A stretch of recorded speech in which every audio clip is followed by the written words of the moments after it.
Have you ever had the strange feeling that you've lived this exact moment before, not as a memory, but as a quiet recognition that something in your life is looping while the world keeps pretending it's moving forward? For a lot of people, life doesn't feel broken in an obvious way. It looks functional from the outside. You wake up, work, scroll, sleep. Plans exist, effort exists. And yet, beneath all of that, there's a subtle pressure, like reality itself is slightly misaligned. Time feels repetitive. Progress feels cosmetic.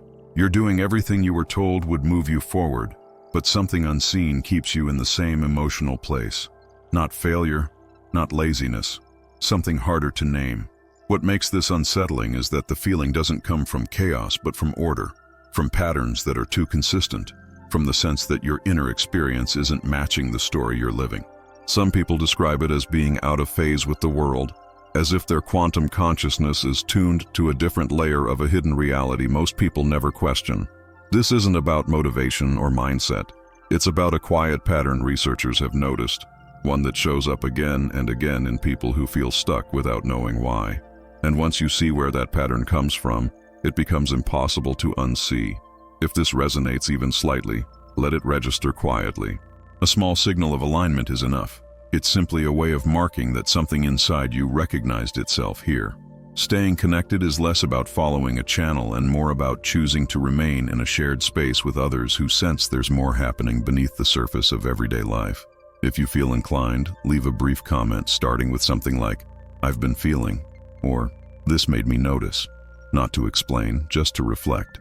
What comes next is grounded in real observation, an experiment that revealed a pattern most people never realize they're part of. In 1978, physicist John Archibald Wheeler at Princeton University proposed what became known as the delayed choice experiment, later carried out in laboratories around the world. The setup was deceptively simple. A single particle, like a photon, travels toward a measuring device. The strange part is that the decision of how to measure it, whether to observe it as a particle or let it behave like a wave, is made after the photon has already begun its journey. Common sense says the particle should have already decided what it is. Reality didn't agree. The results showed that the outcome depended on the act of observation itself, as if the present choice reached backward into the past and reshaped what the particle had been all along. This wasn't philosophy. It wasn't metaphor. It was a measurable interaction between observation and the quantum field, forcing physicists to confront the observer effect in a very personal way. And this means that you are not just moving through a fixed reality. You're constantly interacting with a system that doesn't fully settle until it's engaged with. If you've ever felt that your life only seems to lock in when you stop questioning it, or that certain paths remain strangely undefined until you commit your attention, that unease makes more sense here. Many people quietly feel this tension, moments where reality feels flexible, followed by periods where everything snaps back into something rigid and familiar. This experiment doesn't explain your experiences away, but it does place them inside a serious conversation about consciousness expansion and how deeply observation is woven into the structure of reality itself. And this is only the first crack in the surface, because the next piece pushes this idea even further, into territory most people never realize they're already standing in. In the early 1990s, researchers at the HeartMath Institute began studying something most laboratories had ignored: coherence between the nervous system, the heart, and perception. They found that under certain internal conditions, the heart and brain enter a measurable state of synchronization, changing how information is processed and how signals move through the body. This wasn't about belief. It was electrical and physiological, recorded in real time. When coherence increased, perception sharpened, reaction time shifted, noise in the system dropped. And this explains why some moments feel physically different before you can explain them.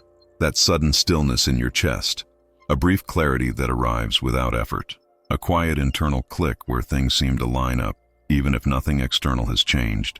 Your body isn't reacting to meaning yet. It's responding to pattern. The nervous system is exquisitely sensitive to coherence in the surrounding quantum field, even before conscious thought catches up. What's rarely discussed is that coherence isn't constant. It comes and goes. When it fades, people often report the opposite sensations: restlessness, subtle pressure, a sense of disconnection they can't quite locate. The science doesn't dramatize this, but it does show something important. The observer effect doesn't stop at the eyes. It involves the whole system that's observing. Understanding this begins to change how you interpret your own internal signals. And that shift isn't always comfortable, because once you notice these patterns, you also start noticing what disrupts them. And that's where the emotional cost quietly begins. At a certain point, this kind of awareness stops feeling abstract and starts feeling personal. People rarely talk about that part, not the insight, but the quiet cost of carrying it. The subtle loneliness of noticing patterns others dismiss. The hesitation before speaking, because you're not sure how to explain what you're sensing without sounding detached or strange. Sometimes it feels easier to stay silent than to translate an inner experience that doesn't fit common language. Many people who brush up against these ideas report the same internal friction, a sense of being slightly out of step, even in familiar rooms, even with people they care about. It can bring doubt about yourself, about whether you're overthinking, about whether paying attention this closely is worth it. There's often a private fear that seeing more might mean belonging less, that nothing is wrong, yet nothing feels simple anymore. This isn't failure of ego. It's the moment where the ego realizes it can't be the only lens anymore. And that realization can feel like a fracture before it feels like clarity. If any of this quietly echoes something you've carried without naming, you don't need to respond or react. Just recognize it. Because understanding the weight of this awareness is what makes room for a different kind of strength, one that doesn't announce itself, but changes how you move forward once you're ready to see what's actually possible. What all of this points to isn't a diagnosis or a destiny, but a reframing. The delayed choice experiment showed that reality doesn't fully settle until it's engaged. Coherence research revealed that perception isn't just mental, but physiological, woven through the nervous system. And the quiet discomfort you may have recognized, the sense of being slightly out of sync, fits into that picture without needing to be fixed or explained away. Feeling different doesn't automatically mean something is wrong. It can mean you're registering more variables than you were taught to notice. For most people, life feels stable because their perception stays within narrow boundaries. For others, those boundaries feel porous. Time loops emotionally. Attention changes outcomes. Certain moments feel heavier or clearer or unfinished. Not because of imagination, but because perception itself isn't uniform. The science doesn't say this makes anyone special, but it does suggest that awareness isn't evenly distributed, and never has been. Seen this way, being out of place stops looking like a personal flaw and starts looking like a mismatch between how reality behaves and how we're told it should feel. That doesn't remove the uncertainty, it sharpens it.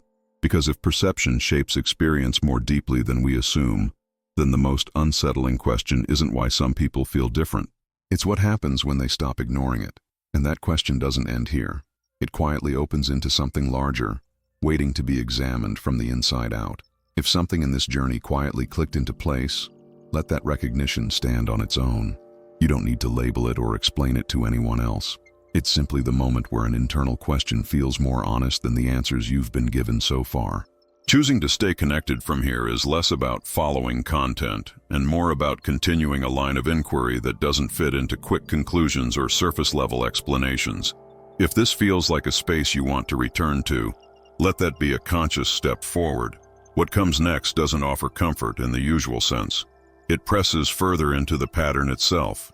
In the next chapter, scientists found a strange pattern in people who feel different. The focus shifts from individual perception to something researchers began noticing across many lives.